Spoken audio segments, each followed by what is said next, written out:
Praise the lord. యేసునామమే జయము. మన రక్షకుడు మన విమోచకుడైన యేసుక్రీస్తు అతి పరిశుద్ధమైన నామంలో అందరికీ వందనాలు.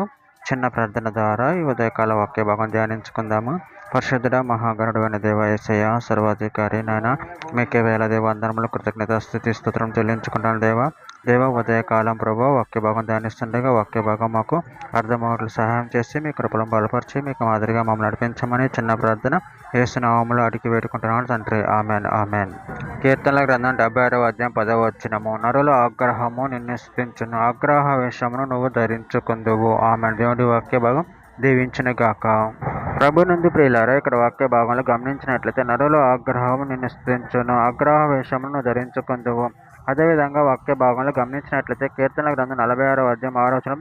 జనములు ఘోషించుచున్నవి, రాజ్యములు కదులుచున్నవి, ఆయన తన కంఠధ్వని వినిపించక భూమి కరిగిపోవచ్చున్నది. కీర్తనల గ్రంథం 65వ అధ్యాయం 7వ వచనం. ఆయన సముద్రముల ఘోషను వాటి తరంగముల ఘోషను అణుచువాడు, జనముల అల్లరిని చల్లార్చువాడు. ప్రసంగి గ్రంథం 3వ అధ్యాయం 14వ వచనంలో, దేవుడు చేయి పనులన్నీ శాశ్వతములని నేను తెలుసుకుంటుని, దానికి ఏదో చేర్చబడదు, దాని నుండి ఏదో తీయబడదు. మనుషులు తన యందు భయభక్తులు కలిగి ఉండినట్లు దేవుడు ఇట్టి నియమమును చేసి ఉన్నాడు. సామెతల గ్రంథం 21వ అధ్యాయం 1వ వచనం. యెహోవా చేతిలో రాజు హృదయం నీటి కాలువల వలెనున్నది, ఆయన తన చిత్తవృత్తి చొప్పున దానిని త్రిప్పును.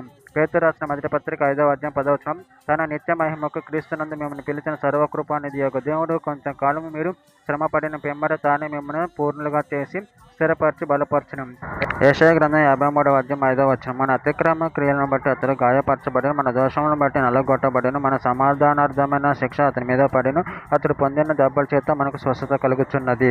కీర్తనల గ్రంథం 5వ అధ్యాయం 12వ వచనం. యెహోవా నీతిమంతులను ఆశీర్వదించువాడువు, నీవే కేడంతో కప్పినట్లు నువ్వు వారిని దయతో కప్పెదవు, కావున నీ నామమును ప్రేమించువారు నిన్ను గూర్చి ఉల్లాసింతురు.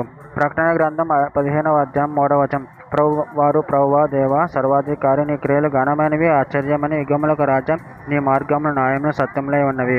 మత్తయి సువార్త 10వ అధ్యాయం 28వ వచనం. మరియు ఆత్మను చంపనేరక దేహమును చంపవారికి భయపడకుడు గాని ఆత్మను దేహమును కూడా నరకములో నశింపజేయగల వానికి మిక్కిలి భయపడుడి. చివరిగా ఒక మాట, రోమిలికి రాసిన పత్రిక 8వ అధ్యాయం 28వ వచనం. దేవుని ప్రేమించు వారికి అనగా ఆయన సంకల్పం చొప్పున పిలువబడిన వారికి మేలు కలుగుటకే సమస్తమును సమకూడి జరుగుతున్నవని ఎరుగుదము. ఆమె. దేవుడి వాక్య భాగం దీవించిన కాక చిన్న ప్రార్థన చేసుకుందాము. పరిశుద్ధుడ మహాగణుడైన దేవ యేసయ్య, నాయన మీరు ఇచ్చిన వాక్యదానాన్ని బట్టి ప్రభు మీకు కృతజ్ఞతలు ఎంచుకుంటాను తండ్రి. నరుల ఆగ్రహం నిన్ను స్తుతిస్తున్నాను సెలవిస్తున్నాను తండ్రి. మేము కూడా నిన్ను స్తుతించి మహిమపరచు కనపరచు శక్తిని అనుగ్రహించి మీ ప్రేమ కృప మమ్మల్ని బలపరిచి స్థిరపరిచి మీకు మాదిరిగా మమ్మల్ని నడిపించమని చిన్న ప్రార్థన యేసుక్రీస్తు పరిశుద్ధమైన నామంలో అడిగి వేడుకుంటున్నాను తండ్రి. Amen amen.